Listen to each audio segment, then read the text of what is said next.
अस्सलाम वालेकुम रहमतुल्लाहि व बरकातुहू। दोस्तों, जेंडर स्टडी के लेक्चर नंबर 4 के साथ आपकी खिदमत में हाजिर हैं। इससे पहले लेक्चर्स में हम लोग CSS जेंडर स्टडी कोर्स के ये हेडिंग कवर कर चुके हैं, ठीक है, जो आपके सामने है। आज हम इंशाल्लाह फेमिनिस्ट मूवमेंट्स के ऊपर बात करेंगे, जो आपके सिलेबस का हेडिंग नंबर 4 है, ठीक है। तो फेमिनिस्ट मूवमेंट के अंदर आप जब देखते हैं सब हेडिंग्स इसकी ये हैं: the feminist movements in the west, first wave, second wave and third wave feminism. उसके बाद है united nation conference on women, और उसके बाद है फेमिनिस्ट मूवमेंट्स इन पाकिस्तान। अब इस लेक्चर में मैं आपके साथ सिर्फ ये जो वेव्स ऑफ फेमिनिज्म है ये डिस्कस करूंगा, ठीक है। Feminist movements in the west वो डिस्कस करूंगा, ठीक है। और उसके बाद जो सब टॉपिक्स हैं ये इंशाल्लाह हम नेक्स्ट लेक्चर में डिस्कस करेंगे, ठीक है जी। अच्छा, आप दोस्तों को पहले बताता चलूँ, पहले भी बताता हूँ कि कई लोगों को जो है वो मुश्किलात पेश आती हैं लेक्चर्स को ढूंढने में, ठीक है। आप जब हमारे चैनल को विजिट करते हैं तो बाई डिफ़ॉल्ट होम पेज जो है वो होम टैब सिलेक्ट हुई होती है। आपने करना क्या है, प्ले लिस्ट में जाना है, और प्ले लिस्ट के अंदर हमारी हर सब्जेक्ट की अलग प्ले लिस्ट बनी हुई है, ठीक है। आपने वहाँ पे जेंडर स्टडी को सिलेक्ट करना है और जेंडर स्टडी के तमाम लेक्चर्स आपके सामने आ जाएंगे। Same is the case with other subjects, ठीक है। पॉलिटिकल साइंस है, ठीक है, इंग्लिश ऐसे, इस्लामिक स्टडीज़ और बहुत सारे सब्जेक्ट्स जो हैं वहाँ पर मौजूद हैं। आप अपना रिक्वायर जो सब्जेक्ट है उसकी प्ले लिस्ट सेलेक्ट करें और उसकी तमाम की तमाम वीडियोज़ आपको एक ही जगह पर मिल जाएंगी। अगर आप मोबाइल पर सर्व कर रहे हैं, ठीक है, तो वहाँ पर भी बिल्कुल यही चीज़ होती है। आपके पास टैब्स आती हैं जब आप कोई भी चैनल विजिट करते हैं, ठीक है। होम बाई डिफ़ॉल्ट सेलेक्ट हुई होती है, ठीक है। आपने प्ले लिस्ट के ऊपर जाना है और प्ले लिस्ट सेलेक्ट करने के बाद अपना जो रिक्वायर्ड सब्जेक्ट है उसकी प्ले लिस्ट ओपन करें और उसके अंदर की जितनी भी वीडियोज़ हैं वो आप देखें, वहाँ से आपको आसानी से सारी वीडियोज़ मिल जाएंगी, ठीक है। दोस्तों, अब बढ़ते हैं अपने लेक्चर की तरफ। सबसे पहले मैं स्टार्ट करूंगा the first wave of feminism. अच्छा, वेव्स ऑफ फेमिनिज्म जो है या फेमिनिज्म का जो टॉपिक है ये बेसिकली इंटरनेशनल रिलेशंस या पॉलिटिकल साइंस का है, ठीक है। लेकिन यहाँ पर चूंकि आपके सिलेबस में गिवन है तो मैं यहाँ पर भी कोशिश करूँगा कि यहाँ पर मुख्तसर अंदाज में इसकी सारी की सारी डिटेल आप तक शेयर कर सकूँ, ठीक है। अगर आपने पॉलिटिकल साइंस या इंटरनेशनल रिलेशंस ऑप्ट किया हुआ है तो उसकी सारी की सारी डिटेल्स आपको वहाँ पर मिल सकती हैं। तो चलें फर्स्ट वेव ऑफ फेमिनिज्म को देखते हैं कि ये क्या चीज़ है। अच्छा, सबसे पहले दोस्तों याद रखें जो फर्स्ट वेव ऑफ फेमिनिज्म है, ठीक है, ये स्टार्ट हुई थी कनाडा और यूएसए में, ठीक है। इसका आगाज़ जो है वो कनाडा और यूएसए से हुआ था। मतलब ये हुआ कि वेस्टर्न कंट्री, जैसे हम कहते हैं यूनाइटेड स्टेट्स या कनाडा या यूके, ठीक है, यूनाइटेड किंगडम भी शामिल है, तो ये वेस्ट है, ठीक है। यहीं से वेस्टर्न वर्ल्ड से जो है फेमिनिज्म का आगाज़ हुआ था, फेमिनिस्ट मूवमेंट्स का। और कौन से दौर में हुआ था? It was in the 19th and early 20th century, ठीक है। 20वीं और 19वीं सदी का टाइम था, ठीक है। यहाँ पर फेमिनिस्ट मूवमेंट स्टार्ट हुई थी। अब फेमिनिस्ट मूवमेंट क्यों स्टार्ट हुई थी वो आपको बताता हूँ, ठीक है। और जो फर्स्ट वेव फेमिनिज्म है इसका असल में मकसद क्या था और इसके पीछे क्या मुहर्रिकात थे, सही है। तो the key concerns of first wave feminist were education, employment and marriage laws and the plight of intelligent middle class single women, ठीक है। पिछले लेक्चर में आपको बता चुका था कि सिंगल वुमेन क्या है, ठीक है, या सिंगल पेरेंट क्या है, ठीक है, उनके क्या कैरेक्टरिस्टिक्स हैं, क्या खसूसियात हैं, वो हम पिछले लेक्चर में डिस्कस कर चुके थे। यहाँ पर फर्स्ट वेव फेमिनिज्म के अंदर जो औरतें थी उन्होंने ये कहा था कि एजुकेशन, एम्प्लॉयमेंट, मैरिज लॉज, ठीक है, intelligent middle class single women, इनके जो मसाइल थे ये एक्चुअली बेसिक फोकस था फर्स्ट वेव फेमिनिज्म का, ठीक है। जो लेकिन इनका जो मेन मकसद था वो था द राइट ऑफ वोट, ठीक है, राइट टू वोट। असल में एक पॉलिटिकल मूवमेंट थी, ठीक है, जो चलाई गई थी। अच्छा जी, वो भी आगे आ जाता है, आपको ज़्यादा समझ में आ जाएगा, ठीक है। अच्छा, अब इसके बाद क्या था? इसके बाद इसका हिस्टोरिकल कंटेंट है, ठीक है। जैसे आपको मैं बता चुका हूँ कि इनके कुछ मुहर्रिकात है जिसकी वजह से ये मूवमेंट चलाई गई, तो ये कुछ आपके सामने चीज़ें लिखी हुई हैं। इस वजह से वो मूवमेंट जो थी वो लॉन्च हुई थी। वो कहते थे कि intellectually inferior women widely are considered to be intellectually inferior. वो कहते थे कि वुमेन को सोसाइटी के अंदर इस अंदाज से देखा जाता है कि ये दिमागी तौर पर कमज़ोर है, ठीक है, और फिजिकली वीक है, ठीक है, इमोशनली इनिटिएटिव और इरेशनल है, ठीक है, फैसला करने की सलाहियत इसके अंदर नहीं होती। और दूसरी बात यह कि role of wife and mother, जो वुमेन है वो सिर्फ एक पैसिव रोल प्ले करती है in the role of wife और in the role of mother, ठीक है। Women could not vote. आपको मैंने जैसे बताया कि वो वोट का हक उनको नहीं था दिया गया उस ज़माने में जो औरतें थी, ठीक है। They were not educated at school, universities and could not work in manual jobs. A married women's property and salary were owned by her husband, ठीक है। तो ये मसाइल थे उस ज़माने में फर्स्ट वेव फेमिनिज्म में, ये इस वजह से जो है वो मूवमेंट चलाई गई थी, ठीक है। इसके बाद जब हम लोग देखते हैं इसके अंदर और क्या चीज़ें आती हैं, प्रॉब्लम्स क्या थे कि divorce available to man but for more difficult to women, ठीक है। यहाँ पर हम ये देख सकते हैं कि उस ज़माने में जो वुमेन थी वो डिवोर्स नहीं थी ले सकती, ठीक है, या उनके पास इस तरह का कोई ऑप्शन नहीं था कि अगर उसका जो हस्बैंड है उसके साथ वो तंग आ चुकी है तो वो डिवोर्स के ऑप्शन की तरफ जा सके। आपको पता है ये वेस्टर्न था, ठीक है। अगर हम लोग ईस्टर्न की बात करें या इस्लामिक कॉन्सेप्ट की बात करें तो वहाँ पर हमारे पास खुला का जो ऑप्शन है वो मौजूद है, लेकिन उनके पास ये चीज़ नहीं थी, इसीलिए वहाँ पर एक प्रॉब्लम था, ठीक है। इसके बाद women had no right to their children if they left a marriage, ठीक है, ये भी उस ज़माने में एक प्रॉब्लम था। और अबॉर्शन जो था वो भी इलीगल था उस ज़माने में, सही है जी। इन प्रॉब्लम्स को सामने रखते हुए फर्स्ट वेव फेमिनिज्म जो है वो स्टार्ट हुई थी। अब बेसिक अजम्पशंस जो हैं वो इनके ये भी हैं कि man and women have separate biologically determined role and duties in society. वो ये कहते हैं कि आपने सोसाइटी के अंदर कुछ इस तरह की चीज़ें बना दी हुई हैं और मर्दों ने कि बिल्कुल उन्हीं को फॉलो किया जा रहा है और वुमेन के बारे में कोई किसी किस्म की बात नहीं की जाती, ठीक है। वुमेन को जो है पैसिव रोल दिया गया, जैसे आपको मैंने बताया कि वो प्राइवेट स्फेयर में ही रहती हैं, ठीक, और प्राइवेट स्फेयर उनके लिए क्या है, उनके लिए प्राइवेट स्फेयर सिर्फ और सिर्फ उनका घर है। लेकिन जो मर्द होते हैं वो पब्लिक स्फेयर में काम करते हैं, लोगों के साथ मिलते जुलते हैं, ठीक है, और बाहर आते जाते हैं, वो काम कर सकते हैं पब्लिक में, लेकिन औरतें नहीं कर सकती। तो ओवरऑल गोल इनका क्या था, to improve the legal position for women in particular to gain women the vote. उनका मेन मकसद ये था फर्स्ट वेव फेमिनिज्म का, उन्होंने कहा कि ये तमाम चीज़ें जो हमें नज़र आती हैं सोसाइटी में इसको किस तरह हल किया जा सकता है, ठीक है। उनकी अप्रोच क्या थी, फर्स्ट वेव फेमिनिस्ट की अप्रोच जो थी, आप इसको लिख सकते हैं कि उनकी जो अप्रोच थी वो ये थी, वो ये कहते थे कि आप जो सिस्टम है, जो पूरे का पूरा सिस्टम है, इसको चेंज करने की ज़रूरत है, सही। आपको मैं यहाँ पे लिख भी देता हूँ। उनका उनका जो असल मसला था वो था जी सिस्टम से, ठीक है। जो एग्जिस्टिंग सिस्टम सोसाइटी के अंदर मौजूद है, ठीक है, उनसे, उस सिस्टम से फर्स्ट वेव फेमिनिस्ट को मसला था और उन्होंने कहा था कि इस सिस्टम को चेंज करने की ज़रूरत है। और इस सिस्टम को चेंज करने के लिए क्या ज़रूरी है, दी राइट ऑफ वोट। उन्होंने कहा कि हमें लीगली, कानूनी तौर पर हमें स्ट्रॉन्ग करें, ठीक है, हमें राइट ऑफ वोट दें। जब हमारे पास भी राइट ऑफ वोट होगा तो हम अपनी पसंद से जिसको मुंतखब करना है, जिसको नहीं करना, वो ये सोचती थी, ठीक है, उस ज़माने की जो फेमिनिस्ट औरतें थी कि हमें जब राइट ऑफ वोट दे दिया जाएगा तो हम अपनी पसंद से अपने मुंतखब जो नुमाइंदे हैं वो चुन सकते हैं और इस तरह हमारे जो तमाम प्रॉब्लम्स है वो हल हो जाएंगी, ठीक है। अब ये जो फेमिनिस्ट मूवमेंट थी या फर्स्ट वेव, ये चली थी until the first world war. First world war कब हुई थी, ठीक है, आपको ये पता होना चाहिए। आपको मैं वैसे बता देता हूँ 1914 से लेकर 1918 तक फर्स्ट वर्ल्ड वॉर चली थी, सही है जी।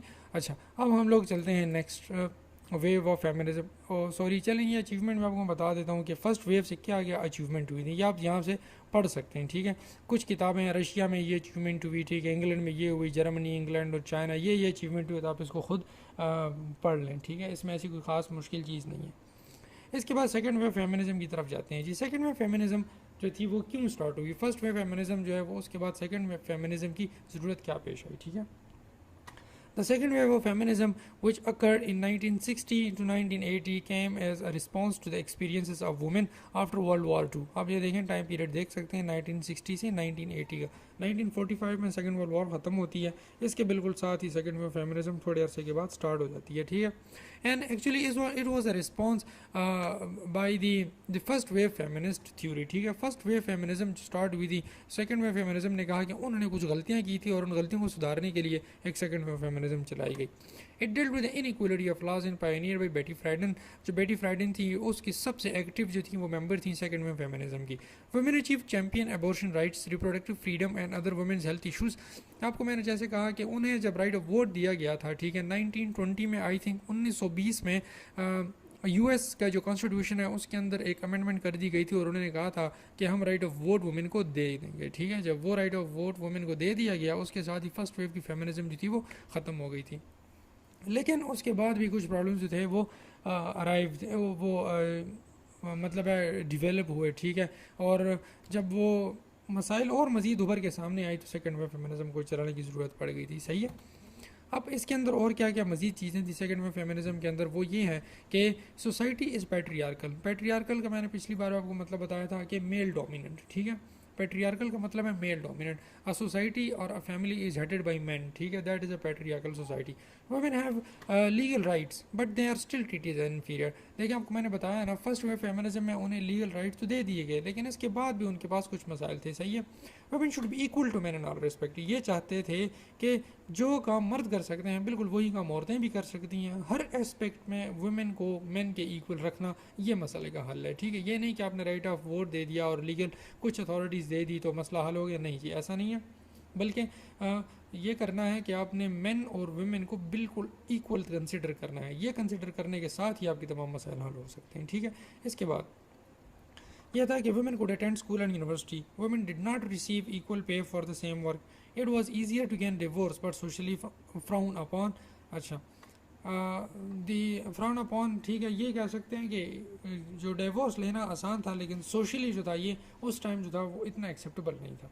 इसके बाद rape and physical abuse within marriage were illegal but husbands were really convicted, abortion was still illegal, women's body were objectified in advertising, ठीक है। ये तमाम की तमाम मसाइल थे। हिस्टोरिकल बैकग्राउंड में आप जाएँ या आप समझें बेसिक एजम्पशंस, ये सेकंड में फेमिनिज्म की एजम्पशंस थी। अच्छा, अब इस सेकंड वेव फेमिनिज्म ने क्या क्या चीज़ें जो थी वो पैदा की, ठीक है। 1966 में 28 वुमेन अमंग देम बेटी फ्राइडन, आपको मैंने जैसे कहा ये एक्टिव थी, founded the national organisation for women, ठीक है। ये बनाई गई थी नेशनल ऑर्गेनाइजेशन फॉर वुमेन, 1966 में बनाई गई और बेटी फ्राइडन ने इसको बनाया था। 1969 में क्या हुआ था, American radical organisation red stocking organise. उसके बाद 73 में ये हुआ और ये आपके सामने सारी चीज़ें आ गई हैं, ठीक है, कि किस तरह दुनिया में मुख्तलिफ हिस्सों में मुख्तलिफ खित्तों में सेकेंड वेव फेमिनिस्ट मूवमेंट के बाद क्या क्या चेंजेस पेश आए, सही है।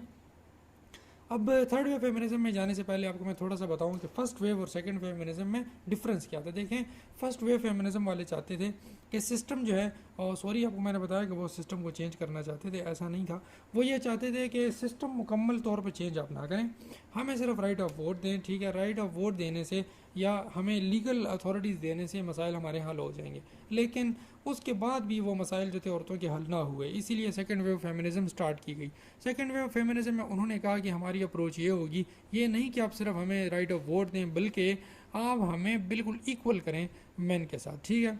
अब ये जो कहानी थी इसके ऊपर भी बहुत बड़ी जो है वो क्रिटिसिज्म सामने आई। इसके बाद थर्ड वेव फेमिनिज्म जो थे वो स्टार्ट हो गई। अब थर्ड वेव फेमिनिज्म क्या है? Third wave feminism was a continuation and response to the perceive failures for the second wave. Actually continuation थी सेकंड वेव फेमिनिज्म की। The movement that call as young feminist emphasising collective actions to effect changes and embrace the diversity represented by various feminism। असल में यहाँ पर जो लोग आए थे ये यंग फेमिनिस्ट थे, ठीक है, और उन्होंने कुछ इस अंदाज से उस मूवमेंट को चलाया कि वो कंटिन्यूएशन हुई सेकंड वेव फेमिनिज्म की, ठीक है। उन्होंने क्या किया, उन्होंने ये किया कि बजाय इसके कि आप मेन और वुमेन को बिल्कुल इक्वल कंसिडर करें, आप इस चीज़ को भी प्रमोट करें कि असल जो प्रॉब्लम है वो लाए कहाँ पर करते हैं। मतलब ये हुआ कि हमने मेन के साथ बिल्कुल इक्वलिटी तो करनी है, ठीक है, लेकिन हमारे असल जो प्रॉब्लम है उनकी जड़ कहाँ पे है। तो उन्होंने फिर ये कहा, ठीक है, अगर आपको याद हो पिछले लेक्चर में आपको मैंने फेमिनिज्म की टाइप्स बताई थी, ठीक है, रेडिकल फेमिनिज्म, पोस्ट मॉडर्निज्म, ठीक है, ये सारी चीज़ें, तो अगर वो आपको पता है, ठीक है, तो आप यहाँ से बिल्कुल आसानी से इन चीज़ को समझ सकते हैं। जो सेकंड वेव फेमिनिज्म थी वो एक्चुअली रेडिकल फेमिनिस्ट थे। थर्ड वेव फेमिनिस्ट जो थे ये पोस्ट मॉडर्निज्म फेमिनिस्ट थे। इन्होंने कहा कि असल जो मसला है वो आपके दिमाग के अंदर होता है, ठीक है, कल्चर के अंदर और लैंग्वेज के अंदर है। आप इन चीज़ों के ऊपर फोकस करें तो इन चीज़ों के ऊपर फोकस करने से वुमेन के मसाइल हल हो सकते हैं। यहाँ पर आप वो लैंग्वेज यूज़ ना करें, यहाँ पर लोगों के दिमाग के अंदर ये चीज़ें निकाल लें कि वुमेन इन्फीरियर है या ये वीक है, ठीक है। तो इन्होंने ज़्यादा से ज़्यादा फोकस जो था वो पोस्ट मॉडर्निज्म के ऊपर रखा था। अगर आपको इस चीज़ की समझ नहीं आ रही तो आप वो टाइप्स ऑफ फेमिनिज्म का लेक्चर देख लें, आप उससे अच्छे से समझ आ सकती हैं। अच्छा, women seem to be more equal to men. Women are no longer obligated to marry or have children and marriages is more equal. The legal system is better at protecting women's right. ये उनकी assumptions थी, ठीक है। अब third wave feminism seek to challenge or avoid what it seems the second wave essentialist definition of femininity। देखें, essentialist का जो word है इसके ऊपर भी मैंने पिछले लेक्चर में बहुत ज़्यादा डिटेल के साथ हमने इसके ऊपर बात की थी। अच्छा, लेकिन इसके अंदर थर्ड वेव फेमिनिज्म के अंदर एक चीज़ और आई सामने जो थी, बहुत ज़्यादा इसके ऊपर क्रिटिसिज्म हुआ, और क्रिटिसिज्म इस वजह से कि देखें, उन्होंने कहा कि जो भी वेव्स ऑफ फेमिनिज्म स्टार्ट हुई हैं, ठीक है, इनमें मसला ये है कि ये सिर्फ और सिर्फ वेस्टर्न वुमेन को प्रमोट करते हैं। ये सिर्फ वेस्टर्न वुमेन के जो मसाइल हैं उनको मद्देनज़र रखती है। जो अपर क्लास वाइट वुमेन है, ये सिर्फ और सिर्फ उनके मसाइल को सामने लेकर आती हैं। जो ब्लैक वुमेन है या जो अफ्रीकन वुमेन है या जो एशियन वुमेन है, उनके क्या मसाइल, इनके ऊपर तो कोई बात नहीं कर रहा।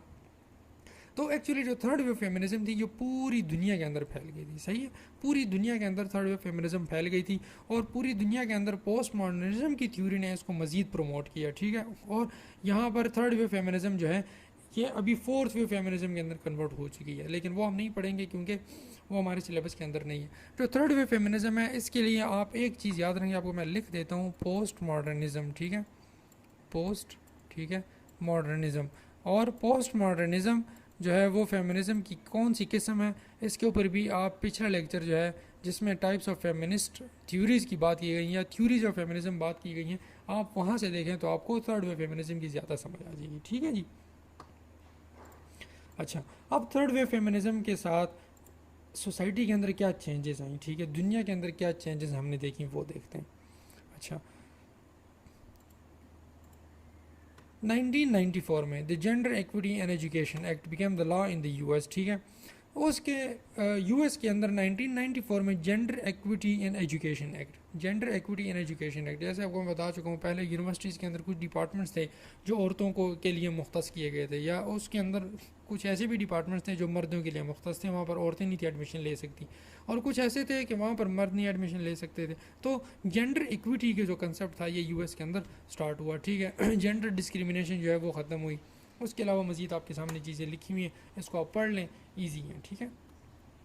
तो ये था हमारा लेक्चर। जाते जाते आपको मैं थोड़ा सा रिपीट कर दूं, फर्स्ट वे फेमिनिज्म किस लिए स्टार्ट हुई थी। फर्स्ट वे फेमिनिज्म में राइट टू वोट, ये उनका सिस्टम, ये जो था वो उनकी अप्रोच थी, राइट टू वोट। अगर हमें लीगली वोट करने का हक दिया जाए, ठीक है, तो वुमेन जो है वो ज़्यादा एम्पावर हो सकती है। अच्छा, लेकिन ये वोट का हक देने के बाद भी औरतों के मसाइल जो है वो हल ना हुए, इसीलिए सेकंड वे फेमिनिस्ट स्टार्ट हो गई, ठीक है, सेकंड वे फेमिनिज्म स्टार्ट हुई। सेकेंड वेव फेमिनिज्म ने ये कहा, उनके अंदर रेडिकल फेमिनिस्ट थे और उन्होंने ये कहा कि वोट के हक से हमारे मसाइल हल नहीं होते, ऐसा करो कि सोसाइटी के अंदर मेन और वीमेन को बिल्कुल इक्वल करो, ठीक है। जो काम वुमेन कर सकती है, जो काम मर्द कर सकता है, वही काम औरत भी कर सकती है। इसके बाद क्या हुआ, थर्ड वे फेमिनिज्म स्टार्ट हुई। उन्होंने ये कहा कि जो सेकेंड वे फेमिनिज्म है ये तो सिर्फ वेस्टर्न कल्चर के औरत को सामने लाती है, और दूसरा उसका मसला ये हुआ कि ये क्या बात हुई कि आप मेन और वुमेन को बिल्कुल इक्वल करो, आप ये बात करो, लेकिन आप ये साथ ये भी बताओ कि असल मसला किस चीज़ में लाई करता है। तो थर्ड वे फेमिनिज्म में पोस्ट मॉडर्निज्म की अप्रोच जो थी वो उसके ऊपर अमल किया गया, और उन्होंने ये कहा कि भाई आप लैंग्वेज, कल्चर, ठीक है, लिटरेचर, इन चीज़ों के ऊपर फोकस करो, और यहाँ से जो असल स्टेम है, ठीक है, जो प्रॉब्लम का स्टेम है वो यहाँ पे लाई करता है, इन चीज़ों को चेंज करो, ठीक है, सोसाइटी के अंदर, तभी आप वुमेन को जो एम्पावर कर सकते हो। इसके साथ साथ थर्ड वे फेमिनिज्म ने ये भी कहा कि पूरी दुनिया की जो वुमेन है वो अपने अपने इलाके के अंदर अपने कल्चर और अपनी लैंग्वेज के हिसाब से चेंज लाने की कोशिश करे, तभी वुमेन एम्पावर हो सकती है, ठीक है जी।